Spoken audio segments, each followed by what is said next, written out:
surveys for scale, interviews for detail.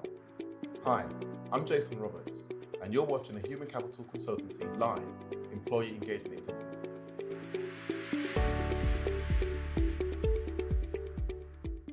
How are you feeling? I'm feeling good. I'm feeling relaxed. I'm feeling ready for the questions that you're about to throw at me. So yeah. Okay, sure. Yeah. Well, let's start with an easy one. Okay. Just tell me a little bit about your role, about your job. There's about maybe 350 employees, and obviously that's growing every year. I've been there now for just over 10 years. Okay, wow. So I've been there for quite a long time, working my way up, but obviously still face, some barriers, but I'm sure we'll talk about that later on in the conversation. Generally enjoy it in the process of wanting to kind of move and leave, but just slightly complacent in terms of the amount of time that I've been there, which is a bit of a struggle. But otherwise, colleagues are great, some of them, but you're never going to find a team that's 100% perfect. But yeah, generally, I enjoy what I do, find it very challenging. Yeah, that's well, it's about an it. interesting comment you made just then, really around some barriers. Yeah. Do you want to expand a little bit on barriers and what you mean by that? Yeah, definitely. So I have had in the past 3 years barriers in regards to promotions and moving up.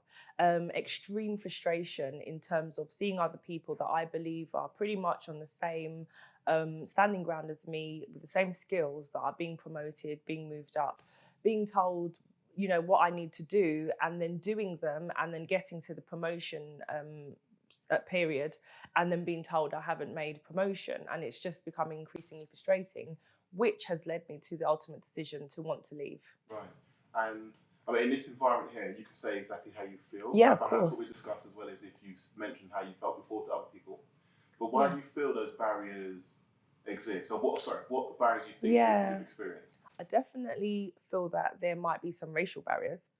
I definitely feel that perhaps that I didn't come from a typical graduate route. I pretty much worked my way up to where I am now from like an admin position. And I grafted for the accomplishments I've made there. And I just think perhaps there is a concern that they might have just because of my, my path, that, they seem to favour more graduates, people that are, from Oxbridge. We have quite a few Oxbridge graduates, and they seem to favour those people more in terms of the potential that they seek out in people. So yeah, and I just don't feel supported in terms of wanting to kind of break through, in a sense, that glass ceiling, to be promoted and to move up and to feel appreciated and acknowledged. So at the moment, I do feel very underappreciated, very underacknowledged. There is a lot of opportunities that are constantly thrown at the same people over and over and over again. And so other people that want to perhaps demonstrate and express their skills and show their skills aren't being given those opportunities, aren't being given the time to shine. When these points are raised and brought up with management, there is always that kind of defiance of everybody has the same opportunities, and I completely disagree, because I see things from a different side of perspective. So yeah. And when you say the raise of management, how are these things, these issues, or these concerns from staff? How are they raised? In what format? So usually in weekly management meetings, I'm very vocal at work. So usually I don't hold back in terms of how I feel, or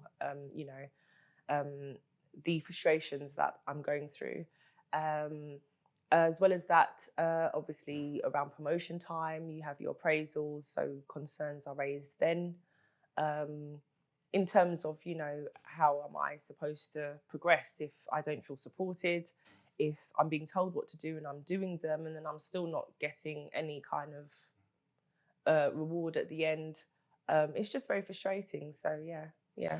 And so you mentioned a potential barrier, a barrier that you experienced, but potentially with some sort of racism within the industry or the organisation. Yeah. Any other barriers that you perhaps experience that you feel may also contribute to maybe the lack of opportunity given towards you? Yeah, I definitely feel there's a lack of opportunity, and obviously having spoken to other colleagues as well, I have a friend at work who's Asian, and he also feels that certain people have constant opportunities thrown their way, because what happens is, obviously, that's not to take away from, you know, people that are doing a brilliant job, but obviously it's almost like a momentum wheel. So they do well in what they're doing, and then because of that, they all the opportunities are given to them because they're doing well at what they're doing. So it's, to the management, they're obvious, you know, people to give work to,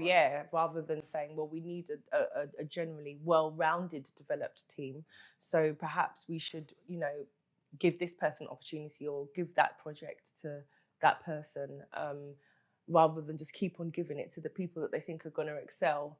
But at the end of the day, it's business, it's money making. And if there's those people that they can see that are going to make the money or do a brilliant job, turn things around quickly and, you know, get the job done, then they're going to give it to those people. But from a management perspective, you want to have a well-rounded, developed team. You don't want to keep on giving, you don't want to be, you know, lopsided in terms of only a certain amount of staff are skilled and developed, because what happens if those members of staff walk out and leave tomorrow?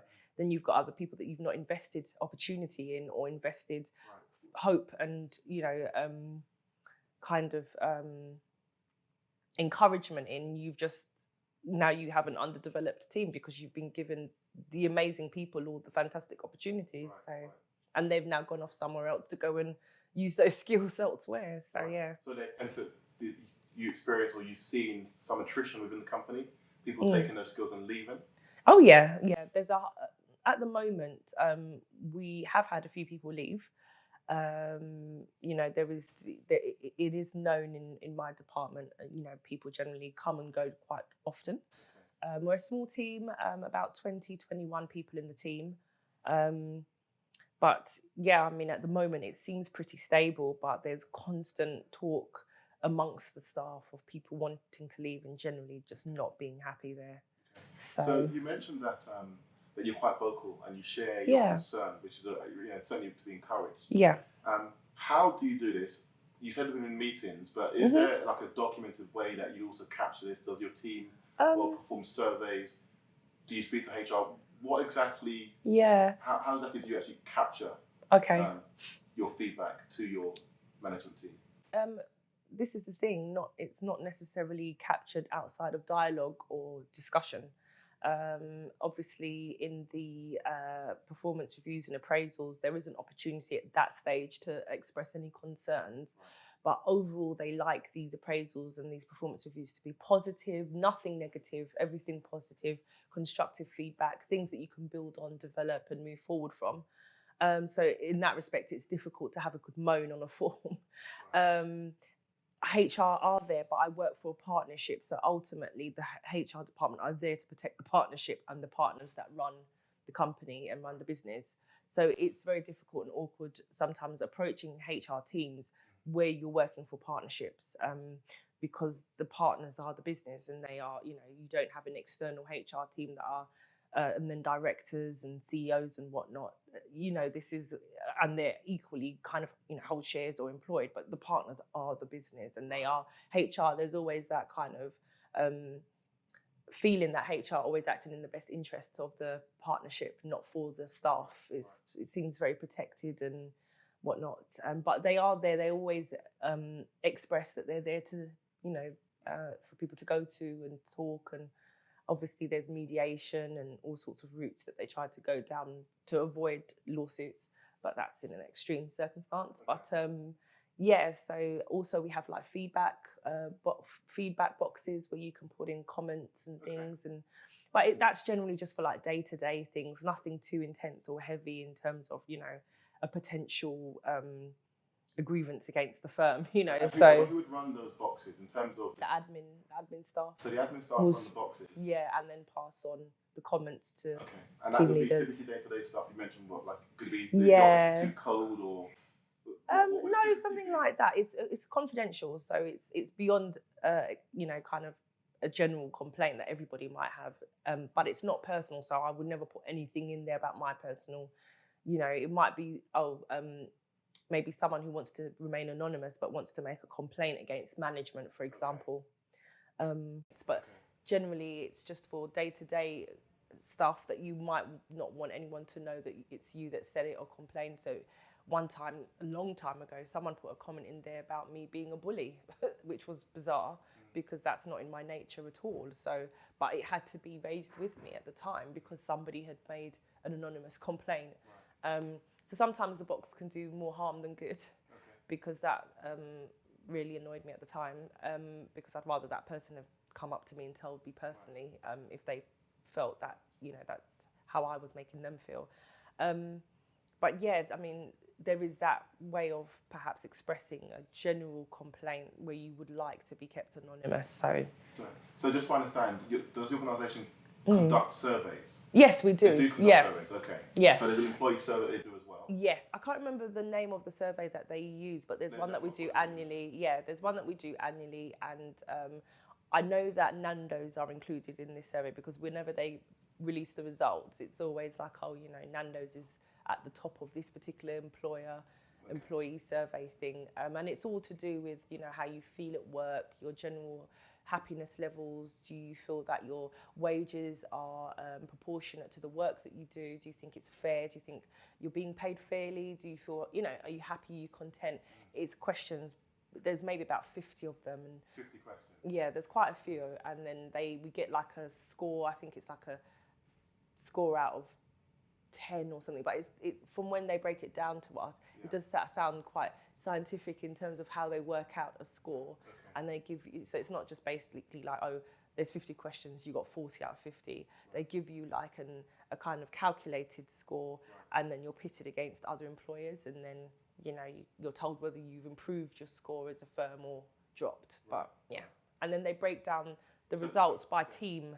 So we get our results by team as well. Okay. So if there are any movement in that score, be it up or down,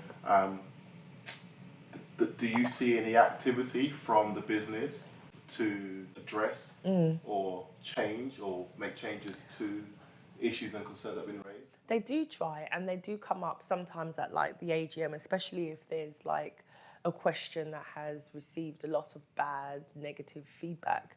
They will raise it, especially like in terms of on a team level. So I mentioned just now that they also break down the results by teams. So we receive results as a whole for the firm, how we compare and stack up against other companies, but also they break down you know, the results per team. So there might be a general negative feedback on a particular question by a firm, but maybe as an individual team, you've done well on that question. But in terms of on a team size, yes, we do generally have meetings to go through the feedback from the survey, and then the partners tend to ask us, you know, how do you want to see things improved? And again, but are you giving feedback again? I mean, you are quite verbal, but are you is the group and the team all speaking up and giving feedback? Not necessarily, because it's voluntary, isn't it? Nobody's ever picked on. It's not like, oh, you know, what do you think? What do you think? It's an open discussion. We have a meeting. It's almost like a brainstorming session where everybody don't speak up? I just think everybody's different, and some people are content.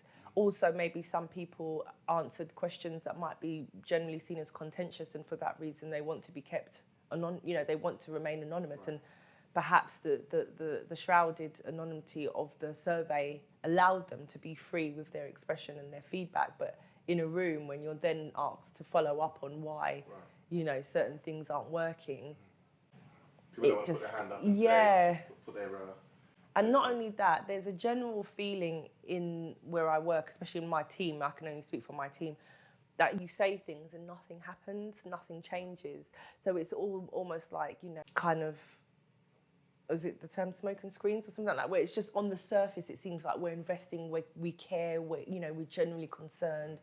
And then, you know, a year later, nothing's happened. Everybody's still feeling just as miserable about working there. Because nothing's changed. Yeah, and the partners will assure that, you know, oh no, there's things going on in the background, you know, change takes time, and we all appreciate that, you know, these things do take time, and in many cases there's a lot of, you know, red tape and things that have to be signed off, and, you know, monetary considerations. If it's something that involves, you know, investment or whatnot, then obviously these things will take time to implement and bring about improvements. But at the same time, you know, they have to accept, partnership and management have to then accept that whilst it's taking them time to change these things, people will leave, people will become increasingly dissatisfied and will leave. And obviously there might be 5 things that people are unhappy about, but some people might not be as unhappy about it as something else. So what do you focus on first, you know, and what's within the power of management and leadership to change certain things. So obviously you understand that, but I think these are the hindrances that kind of set change back a bit in terms of making developments and improving things. Trying to identify what the specific problems are, prioritise those and then take an action. Yeah. Well, look, we're going to bring this to a close. Just 2 more questions for you, if you don't mind. Yeah, no problem. If you were the CEO for a day, for example, what 1 or 2 things would you change within the organisation? What 1 or 2 things would I change? This is a big question. I would definitely encourage more social activity, and I know that sounds, some people, you know, kind of frown upon things like that. You get these kind of really corporate jobs worth people that, you know, everybody's here to work, we're not here to socialise. But I think in today's day and age where social media activity and, you know, social activity is increasing and the face of it is changing in terms of how people are socialising, how people want to socialise. I think it's important to have teams, you know, collaborating, doing more. So we used to have things at work where we used to have meetups with different departments so we could discuss professional potential collaborations and doing work together, but they've stopped that. So I definitely bring about, you know, more kind of team activities and firm activities as a whole. Also, I think I'd have a thorough review of my management. I think I would bring in more rigorous controls to manage the managers. I do think where I work, there is a lot of responsibility placed on the managers, and as such, you do get this huge kind of divide between good managers and bad managers, and nobody's checking them. So no training for better training for, 100%. for managers who are perhaps highly skilled, but maybe lack management quality. Management skills, and so they're skilled in terms of the technical element and what they do in terms of their day job, but in terms of managing people, getting the best out of people, working with staff. Where I work, there's not much in terms of management training and management improvement, whereas some people in my family work in the public sector and they're always on management training days, always, and I don't really see that where I am. So I would invest a bit more in my management and my the team leaders. A final question. How do you feel now saying this out loud and kind of being able to verbalise some of your concerns, perhaps? If it can help bring about change anywhere, I feel, you know, positive in that respect. Because this is nothing that I haven't said before to people at work or management or other, you know, HR. It's not something that I haven't said before, so it's not like that initial release where I'm like, oh, I can breathe kind of thing. But it does feel, in a sense, I guess is the word cathartic, where you just, it's healing in a sense, where hearing myself say these things and knowing that, okay, there's a lot of negative things I've said, so I really do need to get a move on with finding a new job. Well, look, thank you very much for your time. Really appreciate that. No problem at all. Thank you for having me. Thank you. Thanks. And there you have it. In this particular situation, this employee has felt rather unhappy and disgruntled with a number of concerns, particularly around barriers that are impacting her career. In this situation, we certainly would want to also speak with her management team to help them identify training routes to improve management and management skill sets to help employees achieve their true potential. Thank you. Thank you all for watching. Don't forget to hit subscribe and turn on notifications